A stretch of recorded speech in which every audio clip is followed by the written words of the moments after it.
Hi everyone, and welcome to our module on neuromuscular blockers. So I think of anesthetics as falling into four general classes. The first two are the inhaled and the intravenous anesthetics, and these are usually used as general anesthetics to make a patient unconscious. The next group are the local anesthetics used to numb the skin or a nerve, and then finally we have neuromuscular blockers, which are used to create paralysis. So I've listed on this slide the agents that are used as paralytics. So the first one is succinylcholine, and it's really in a class by itself because it has a different mechanism from all the others, and we'll talk about that in a minute. The other drugs are turbocurarine, atracurium, mivacurium, pancuronium, vecuronium, and rocuronium. And so let's talk about why you would want to give a paralytic to a patient. I mean, you can put them to sleep with another anesthetic agent, so why do you need to also paralyze them? Well, there are some surgical procedures where they don't want the muscles of the abdomen to contract, so a paralytic can be useful there. Sometimes paralytics are given to patients in the intensive care unit because if they're severely hypoxic, paralyzing the muscles of the chest wall has been shown to improve oxygenation. And then finally, if it's an emergent situation and a patient is really struggling to breathe, you sometimes want to paralyze them and put them to sleep very quickly so you can put them on the ventilator, and that's called rapid sequence intubation, and we'll talk about that in a minute. So all these agents are used to make someone paralyzed in these special circumstances where you want them to not be able to contract their muscles at all. So succinylcholine is in a class by itself. It's different from all the other paralytics, and that's because it is a depolarizing neuromuscular blocker. All the other paralytic agents block depolarization of muscle cells. Succinylcholine actually causes depolarization of muscle tissue. It's basically two acetylcholine molecules stuck together, and it's a very strong nicotinic receptor agonist. So it will cause sustained depolarization of the muscle, and over time this will prevent muscle contraction so that you get paralysis. The way succinylcholine works is that it causes two phases of so-called depolarizing block. In phase 1, the muscle depolarizes and the muscle begins to fasciculate. In phase 2, the muscle's been so stimulated that it is now desensitized. Depolarization has occurred throughout the muscle tissue, and basically the muscle is no longer responsive to acetylcholine.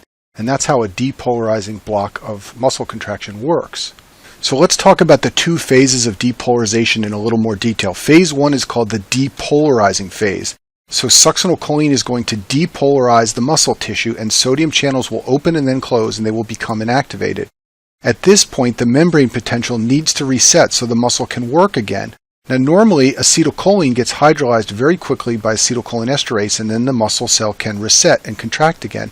However, succinylcholine is not metabolized by acetylcholinesterase, so the result is you get prolonged activation of acetylcholine receptor sites, and the muscle cannot contract, and this is called the depolarizing phase of succinylcholine block. Now phase 2 is called the desensitizing phase. Normally acetylcholine washes out quickly and there's no desensitization, but the longer depolarization by succinylcholine desensitizes the muscle tissue. So even after the succinylcholine moves out of the way in this phase and the receptor is available, the muscle is not going to contract. It's become desensitized, and this is phase 2 of succinylcholine block. So you want to keep this simple for yourself. Just remember that phase 1 is the depolarizing phase when succinylcholine is depolarizing the muscle. And in phase 2, succinylcholine has moved out of the way, but the muscle is desensitized. Succinylcholine is very fast acting. It has a quick onset of action and then a rapid washout. One very important thing to know is that there's no reversal of the effects of succinylcholine. So with the other neuromuscular blocking agents that we'll talk about in a minute, you can administer an acetylcholinesterase inhibitor to flood the synapse with acetylcholine and reverse the effects of the paralytic agent. That is not done with succinylcholine. The reason is because during that phase 1 depolarizing block, succinylcholine is bound to the receptor sites, and flooding the synapse with more acetylcholine will not help.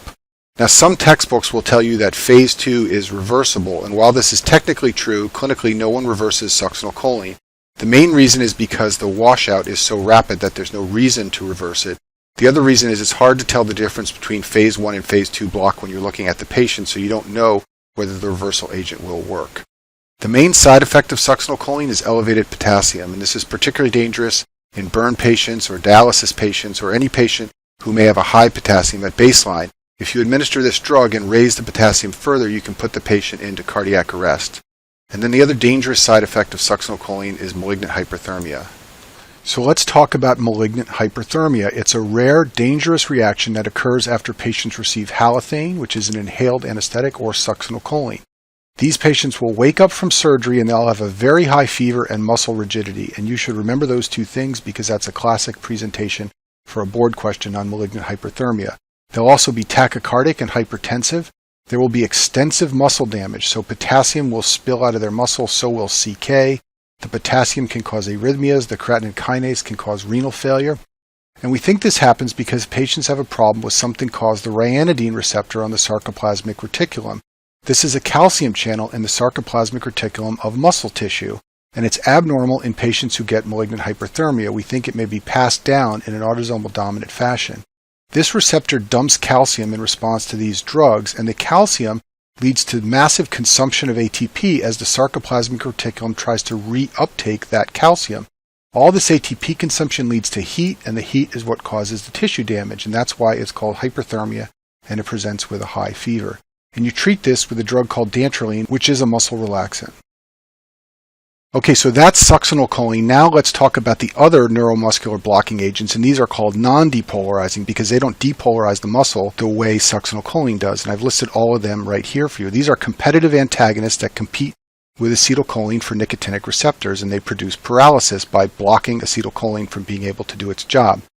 Now you should know that many of these cause a marked histamine release, so patients can get hypotensive and can have a compensatory tachycardia.